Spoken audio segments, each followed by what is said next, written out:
Oh, it's nice to be here again. It's been a while. Thanks for the invitation. I think we're probably like most people, what brings us here is our suffering. Why else would we come? Why else would we do this Buddhist practice unless we wanted to address our suffering? At some moment, your suffering probably bubbled up and you said, maybe I should try meditation or Zen practice or Buddhist practice, and you found your way here. And I think this practice really can help us. It can. Lots of people have done this practice for many, many generations. And the Buddha taught a method that works. But this method is huge. It's huge. If you think of all the different ways that Buddhism has expressed itself across the world, it's just an enormous landscape of different practices. And even within our Zen practice, there's sutras and sanghas and meditation and all these different things that are there. What do we do with it all? How do we make it useful to us? And how do we transform? So that's what I want to talk about tonight. How do we actually use these tools, this vast number of tools that are presented to us, to address our particular suffering? Because if we can't do that, what's the point? And I want to talk about this in a particular way. I want to talk about it as 3 different doors that we enter practice. And those doors are the mind door, the heart door, and the body door. So each one of those is a really lovely way to enter practice, and each one of those progressively takes us deeper and deeper and deeper. So let's get started on the mind door.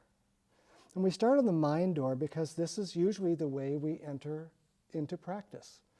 And it's unsurprising that we enter practice that way because that's how we enter our lives.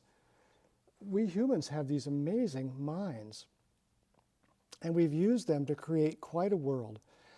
If you look around this room and think of all the things that came from the human mind in this room, it's just amazing. This building, all these electronics that allow us to put things up on Zoom and record them, even our cushions, our clothing, everything. It's all come out of the human mind. We have great minds.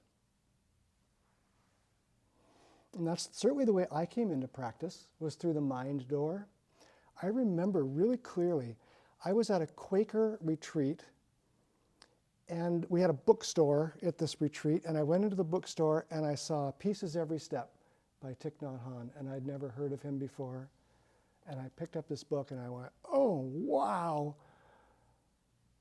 And I was absolutely drawn in by what he had to say. And I decided, I got to meet this guy. And that had happened to me, 20-ish years earlier, when I picked up this book by a man named William Law, who was a Quaker and wrote this book in the 1740s. And it sounded like he was using my voice. And that drew me in to the mind door. And maybe that's happened to you too. I meet with people and get to talk to people, and often people tell me, yeah, this poet or this author or this teacher really speaks to me. I mean, somebody told me tonight about Joko Beck, who has one of those people that's really spoken to me. And so I think this is a really common way that we come into practice. And many of you know Michael, my teaching partner and dear friend. He came in this way too.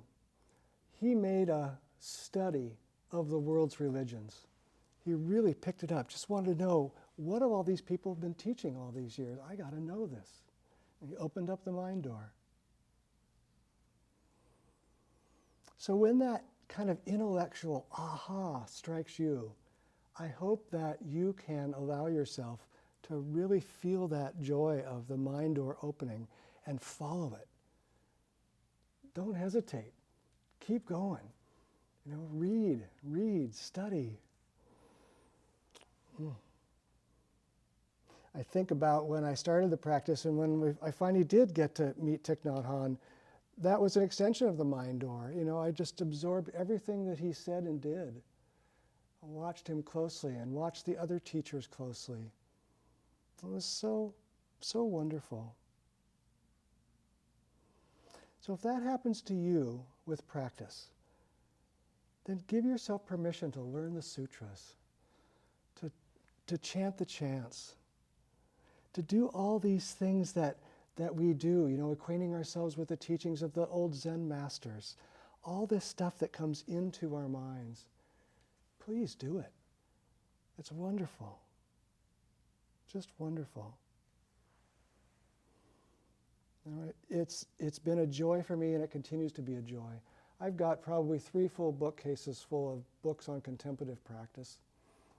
And most every one of them has been an aha moment for me as I've dove into them. I really want to encourage you to feel that joy. But, there's a big but here. Knowing about the Dharma is not enough. Someone else's description of their realization is not your realization. No one else can give it to you. So the mind door alone isn't enough. There's a great story about this in the Zen literature. Deshan was a monk and a scholar in the 9th century in China. And he was an expert in the Diamond Sutra. And he was quite proud of that. He loved to debate the Diamond Sutra with other people and talk about the Diamond Sutra. And he carried around a whole set of writings related to the Diamond Sutra. And he sort of displayed them prominently, almost like we might display our PhD prominently. It was his way of saying, I know this stuff, right? I know this stuff. One day, Deshan was walking along and he saw this old woman who was selling rice cakes by the side of the road. And he went up to the old woman and she says, oh, what do you got there? When she saw all his writing, she says, oh, it's the Diamond Sutra and all the commentaries. I'm an expert. And the old woman said, oh, yeah. Now, doesn't the Diamond Sutra say something about past mind is ungraspable, present mind is ungraspable, future mind is ungraspable? And Deshan went, oh, you know your stuff, old lady. It does, in fact, say that. And so she said to him, if I'm going to sell you a rice cake, then please tell me, with which mind will you grasp that rice cake? And Deshan, he couldn't say anything. He went away hungry. Because Deshan had opened the mind door about the Diamond Sutra. But that's as deep as he'd gone. But the old woman, she had gone deeper. She'd gone much, much deeper. He had read about what's in there. He had not lived what's in there. And I suspect that the old woman had lived what's in there. Yeah. So knowing about Zen gives us a framework in which to practice. So it's important to open the mind door, to have that framework, to know, for instance, what are our practice forms here? How do we utilize them? That's really important to see. But it's not practice itself to know about it. We have to actually do the practice. So the mind door helps us see the trap we're in but it doesn't get us out of the trap. So it's useful, but it's not the whole thing. Now, you don't have to worry about old Deshan. He went on to be quite a deep Zen master. And he did learn to go deeper than that one little dialogue, that one story might say. And you can too. That's what's so lovely about these old stories, is very often these old Zen masters are told about when they were just like you and me, walking around going, but they were able to break through. And so are you. So am I. So are all of us. There's nothing special about these people in these old stories. They're just like us. So you don't have to worry about old Deshan. He went on to have a really important role in the Zen history. Let's talk about the next step. If we've opened the mind door, what comes next? Well, what comes next is opening up the heart door. If we can understand the teachings and the practice forms, but like Deshan, not be transformed, there has to be a way for us to transform after we understand these things. And the heart door gives us a way to begin that transformation. The heart door is about faith. Now that's going to sound awfully strange in a Zen setting to talk about faith, because we talk about faith often in a Christian setting, but not so much in Zen. I think that they mean different things in those two settings. I'm not a Christian theologian, but I know that there's some theologies in Christianity in which having faith means that you believe what you cannot verify with your own experience. So, for instance, you believe the inerrancy of the Bible, or you believe in the resurrection of Christ. So these things aren't possible for us to know directly. So in this kind of Christian faith, you believe those things, and that's part of the Christian practice. That's not what it means, though, in Buddhist practice. Buddhist practice, in talking about faith, means a couple of things that I want to cover. The first is that you trust that the path of practice works. Why else would you do this? I mean, if you didn't think this works, there's a lot of other things you could do with your Tuesday night than be here. So we have to have that kind of faith that says, yeah, I trust that this actually will do what it purports to do. And the second aspect of faith that I'd like to touch on is faith being our willingness to put aside our ego self so that we can more deeply know our true self.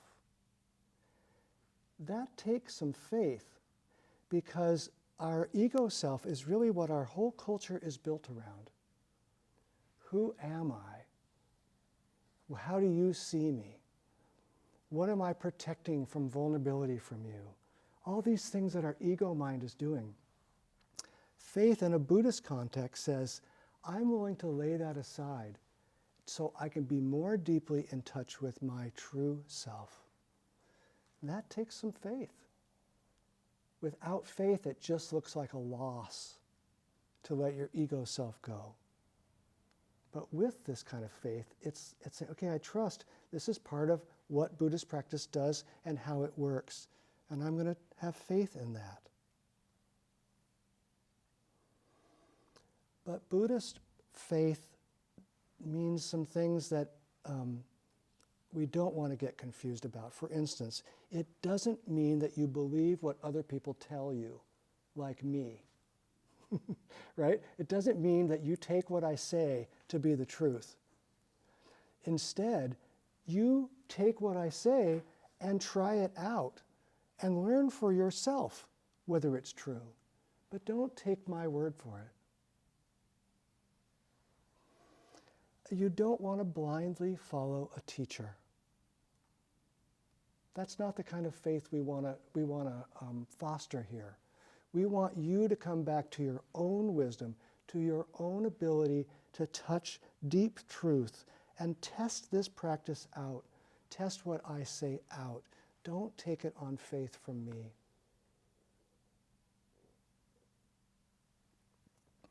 A teacher can help you, but a teacher can't practice for you.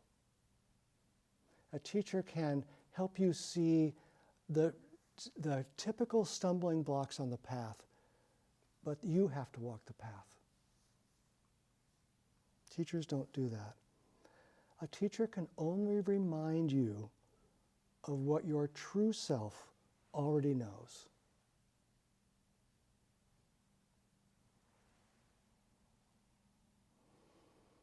To open the heart door means to trust the path of practice. It means that you don't just know it, but you embrace it. You feel it. You feel the practice. This is a really important aspect of opening the heart door. We're opening ourselves to feeling. And very often, when we do that, it feels like maybe we've made a mistake. When we open up to feeling, a lot of what we have not been feeling is all the pain that we carry around inside us. The pain that we don't want to feel, and so we create all kinds of structures to keep it at bay. But opening the heart door says, I'm willing to feel the pain. I'm going to open that up.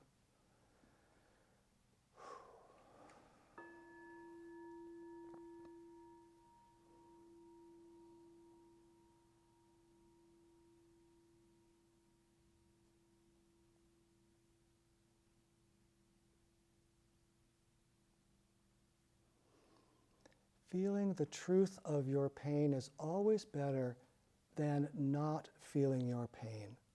And the reason is because when you feel the truth of your pain, you are engaged with reality. When you don't feel it, very often you're engaged with some mechanism that keeps it at bay. You're engaged with a fantasy world.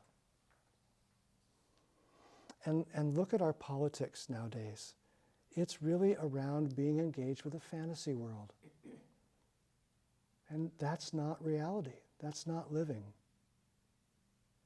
So even though it's painful to open the heart door, it's what we have to do.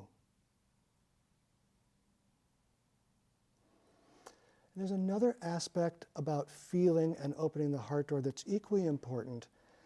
When you open the heart door and you are willing to feel, what you also feel is the love and the kindness and the joy that is at the root of all of us.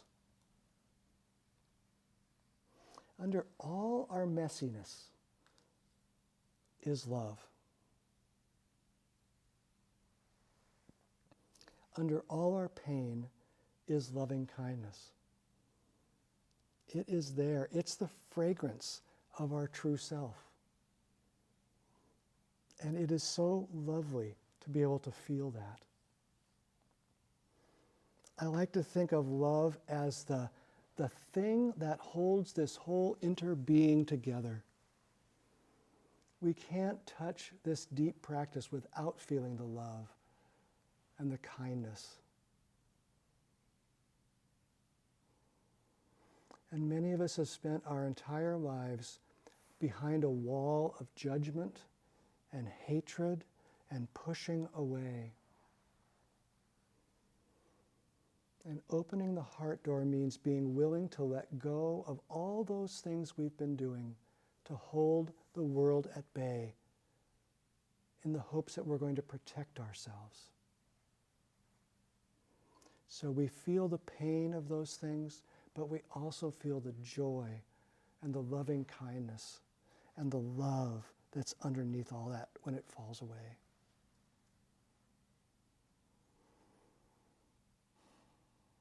That stuff's been there all along. That love, that joy, that kindness has been there all along. And it's wonderful to let go the things that keep us from touching it.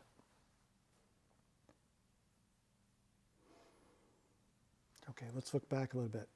We open the mind door so that we can understand. We open the heart door so that we can feel. Now let's talk about opening the body door.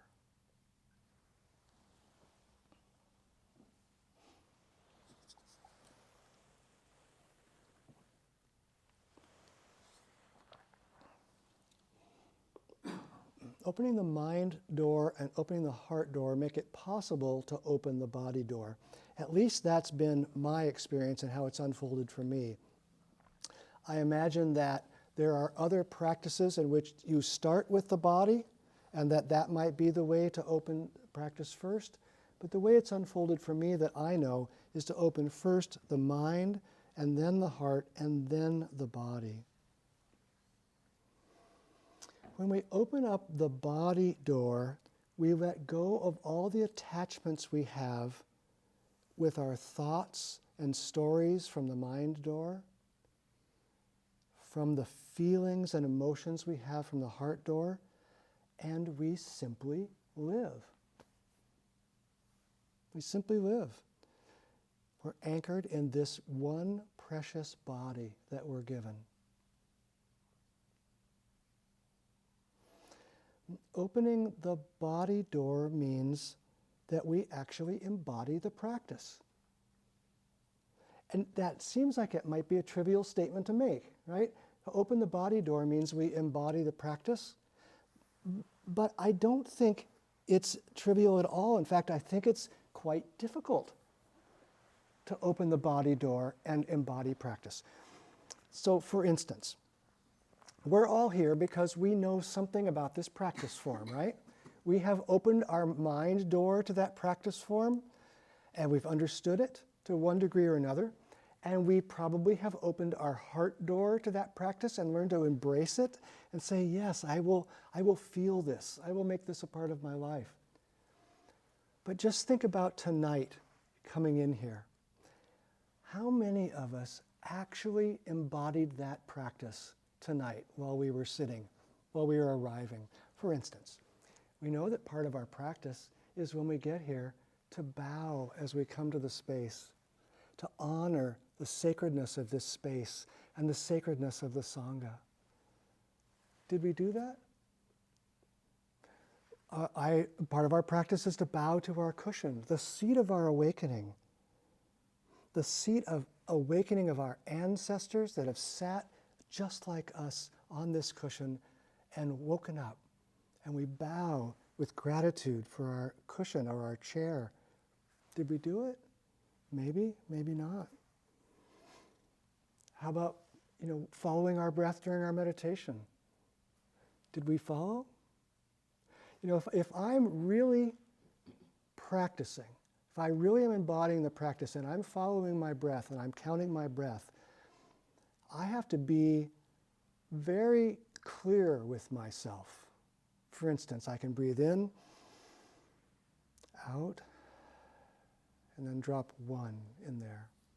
And I can only do that if I've actually paid attention to the whole breath coming in, paid attention to the space in between, and paid attention to the whole breath going out. If I'm honest with myself, I will seldom get past about 3 before I need to start over. Because I'll get 1, or maybe on the second breath, I'm breathing in, but my mind jumps just for a second to Safeway. And if I'm not honest with myself, I'll say, breathing out 2. No, I did not embody the practice. I need to start over, and start over at 1. So this is why I say it sounds trivial to say embodying the practice, but it's not trivial at all. It's actually extremely difficult. And it's difficult because we are conflicted about practice. There's a part of us that probably really wants to get rid of our suffering. And there's a part of us that says, my suffering is all I've got. I'm not going to let go of my suffering. It's what protects me. So we're ambivalent about embodying the practice.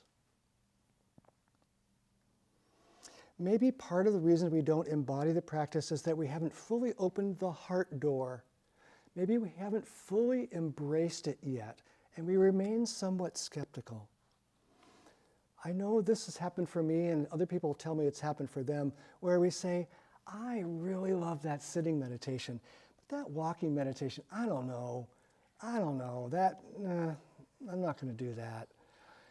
I like that sutra, but this other one, I'm not going to do it. So we haven't really completely embraced the practice yet. So maybe that's one of the reasons why it's hard to embody.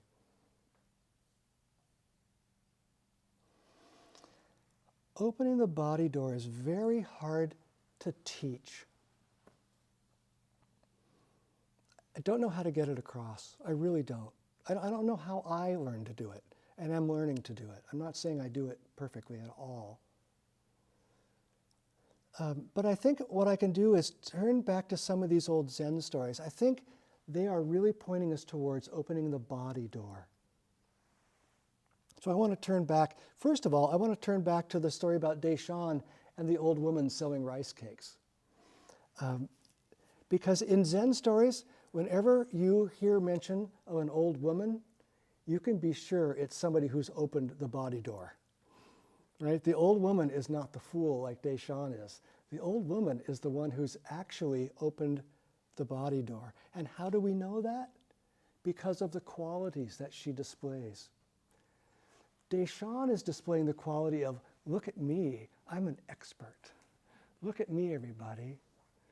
And the old lady, what is she doing? She's quietly living her life, selling rice cakes at the side of the road to make enough money to feed herself. She's not trying to make herself known or seen. She just is nameless. She's living simply. She's helping other people. She's opened the body door. She's what it means to open the body door, because the old woman is simply living. She's in her body. She's in her life. She's arrived. I want to tell another story about this, and this comes from the Gateless Gate as a collection of koans, and this is koan number 40. So stick with me for a while, because it's not going to be apparent what this is about. Master Bai Zhang needed to choose a new abbot for a new monastery on Mount Gui. And so he needed to pick from the monks that he was the teacher of to go and be the abbot at this new monastery. He put before the head monk a bucket on the ground. And he said to the head monk, "You can't call it a water bucket. What do you call it?" And the head monk said, "You can't call it a wooden stool." And Bai Zhang kind of nodded, okay.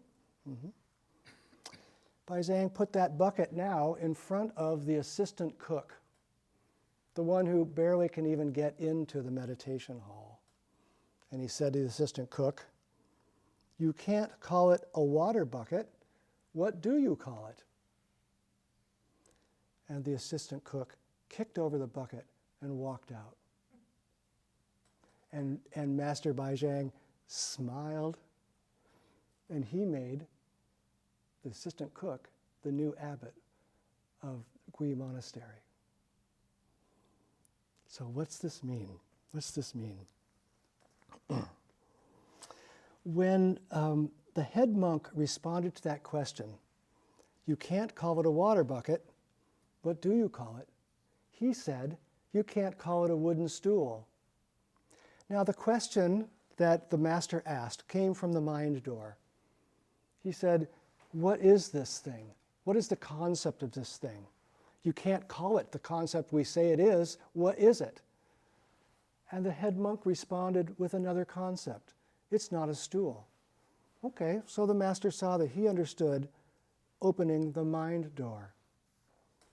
But the assistant cook, when he kicked the bucket over, he's saying, yeah, it's a bucket. It's a real thing. In fact, I hurt my toe when I kicked it. But he's also saying, by walking out, what do you mean? What bucket? What abbotship? I'm going back to the kitchen to clean rice.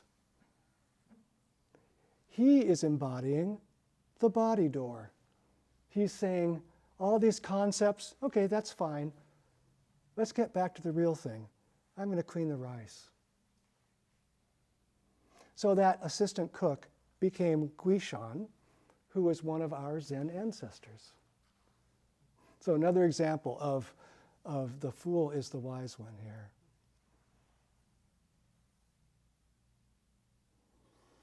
These kind of Zen stories point us towards something that's hard to teach and hard to understand. Our Zen practice is not an additive practice. An additive practice would mean if I just add one more piece of knowledge, if I just study one more sutra, if I just meditate for one more hour, I'll finally get it. Our practice is a subtractive practice.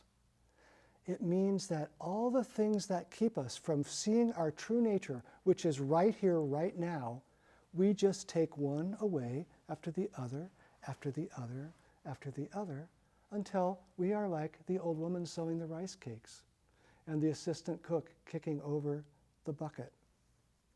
We simply live our lives. You can't teach that. You have to do that. And that's why this seems so mysterious. But one of the ways that we do teach this in our tradition is through work meditation. When we go on retreat together, we have work meditation.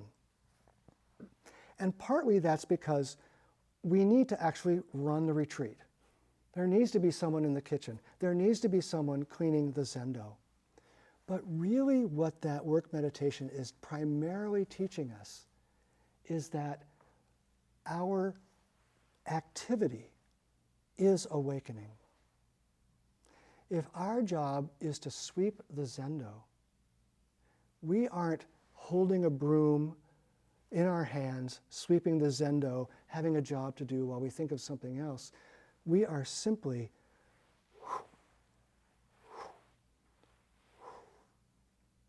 we are the sweeping. There is no separation between the doer and the thing done. None at all. And we get to experience that during work meditation.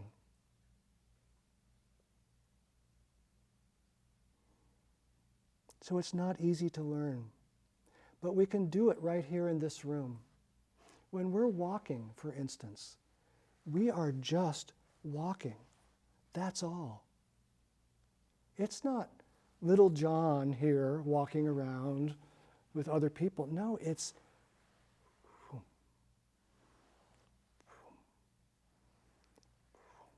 no separation between actor and action. That's what the cake seller knew. That was her life.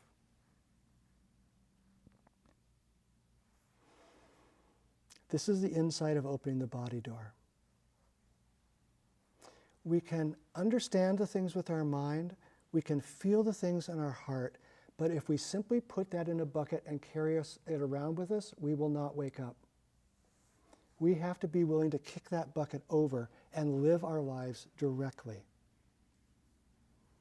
We do just this, whatever this is, moment by moment. We chew, we drive, we walk. That's awakening.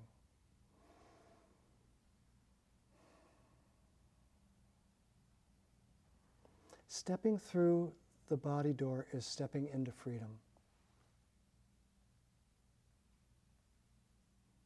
We know about our thoughts and feelings. We know about our emotions, All those, the mind door and the heart door, we know all that stuff. These things are real. But when we step through the body door, just step. Okay, so that's getting a little abstract. You might be wondering, why would I talk about all this stuff? Why would I talk about these ancient Chinese Zen masters and all that sort of stuff? And maybe this stuff is just for people with no hair and no families and no difficult co-workers and all that kind of stuff. So how do you apply this in your life? You're not kicking over buckets. What are you doing in your life? Well, you can take all three of these steps and actually apply them. So the first step about opening this mind door, it's about seeing our problems directly, clearly, knowing that they're there. And all of us have problems. All of us do. So we have to see them. And if we don't open the mind door, we can't see them clearly. So it's an important step. But opening the mind door by itself is not enough. Once we open the mind door, we then have to see what our basic problem is. And our basic problem is that we're all a mess. Every one of us, we're all a mess. Our minds are just a big old mess.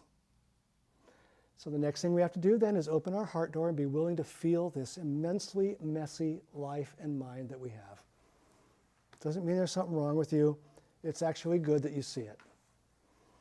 So you're willing to feel when you open up that heart door. You cannot escape the mess. It's everywhere. If it wasn't this mess, it'd be that mess. If I didn't have my mess, I'd have your mess. But it's all there, and I have to be willing to feel it, to stop fighting it. Say, here it is. We have to be willing to pick up our mess lovingly and sing it a lullaby. This is my mess. Here it is.